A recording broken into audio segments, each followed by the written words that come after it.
Yo, what's going on, y'all? It's Combo Breaker 99. I am back with another video. All right, y'all, back with some big news and good fight news. Felicia Spencer, as y'all know, she'll now be facing Norma Dumont May 22nd, about 2 weeks from now, after Danielle Wolf pulled out of the fight due to undisclosed reasons. Felicia Spencer, she just posted this a couple of hours ago, maybe a few hours ago now, on her IG, because I went on and reposted it as well on my IG, that Norma Dumont would be stepping in and taking over for Danielle Wolf. And, you know, Felicia Spencer, she thanked Norma Dumont for stepping in because, you know, she's ready to make her comeback. As y'all know, Felicia Spencer, she's been out of the octagon since June of 2020. Her last fight was a loss to Amanda Nunes, the featherweight champion. And Norma Dumont, she was scheduled to face Bea Malecki originally at 135, but Bea Malecki pulled out of her fight due to undisclosed reasons. So Erin Blanchfield was going to step in, make her UFC debut at 135, but she really fights at 125, but she decided to come in, step in against Norma Dumont, but Norma Dumont, she couldn't make the weight. So now Norma Dumont gets to come back against a full-fledged featherweight at the weight she needs to be at, which is 145. And Danielle Wolf, as y'all know, we talk about over here a lot. Danielle Wolf, she's 1-0 after winning her first fight, her professional debut in the Contender Series in a controversial close win over Tanisha Tennant, in a fight that I feel like she was outskilled. And a lot of fans, they feel like in their eyes that she lost the fight, but she still got the contract anyway, making her pro debut, which was crazy, right?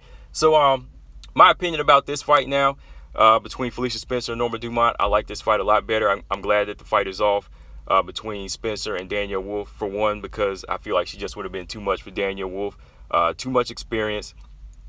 Just style-wise, I think her style would have been too much for Danielle Wolf, somebody who only has one fight in mixed martial arts. And the strength would have just been too much, so experience, style, and strength. I feel Felicia Spencer just had too much for Danielle Wolf going into this fight. Second reason, Norma Dumont, she gets to fight at the right weight. This is the weight she needs to be at, and this fight's going to be a little bit more competitive, maybe a lot more competitive, because Norma Dumont at 145, I feel like she'll be a lot more active. She'll be a lot more stronger and a bit more powerful. Norma Dumont has a nice in and out style, stand-up style, and she's very dangerous in the clinch.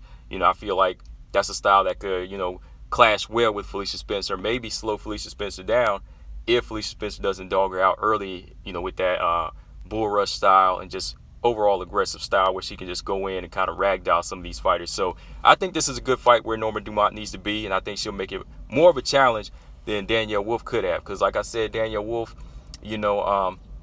though she has an extensive boxing career, she doesn't really pack the punch to go in there and get the respect from a fighter like Felicia Spencer. She didn't have any knockouts, if I recall right, in her boxing career. So she's not really known as a power puncher. And like I said, in her very first fight against Tanisha Tennant, she didn't really have the skill and the strength to beat a bantamweight. Because Tanisha Tennant was moving up from 135 to 145 to face Danielle Wolf, and to me, in my opinion, Tanisha Tennant beat her. I feel like she outskilled her and almost stopped her in the second round. So yeah, it's a good thing that she pulled out of this fight for whatever reason, because I feel like Felicia Spencer would have been.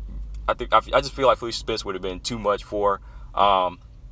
Way too much experience. She's been in there with fighters like Megan Anderson. Of course, she's been in there with the champions like Chris Cyborg and Amanda Nunes, and she went the distance with those fighters. She went 10 rounds with those champions. So that tells you what Felicia Spencer is made of. She's a former Invicta champion as well. So yeah, man, I like this matchup a lot better with 2 weeks out from it. I feel like Norma Dumont, even though it is a short notice fight, she is going to come in there and bring it and make it a tough fight for Felicia Spencer, and vice versa. It's going to be a good fight, guys. Let me know what y'all think. Y'all like this matchup better? I do, with Norma Dumont moving up to 145 and having to fill in. Maybe this will tell Dana White that, hey, stop having these girls try to kill themselves to make 135. Stay at featherweight and just start signing some of these other talented girls, which I'll talk about in another video. Combo Breaker 99. I'm out. Subscribe. Peace.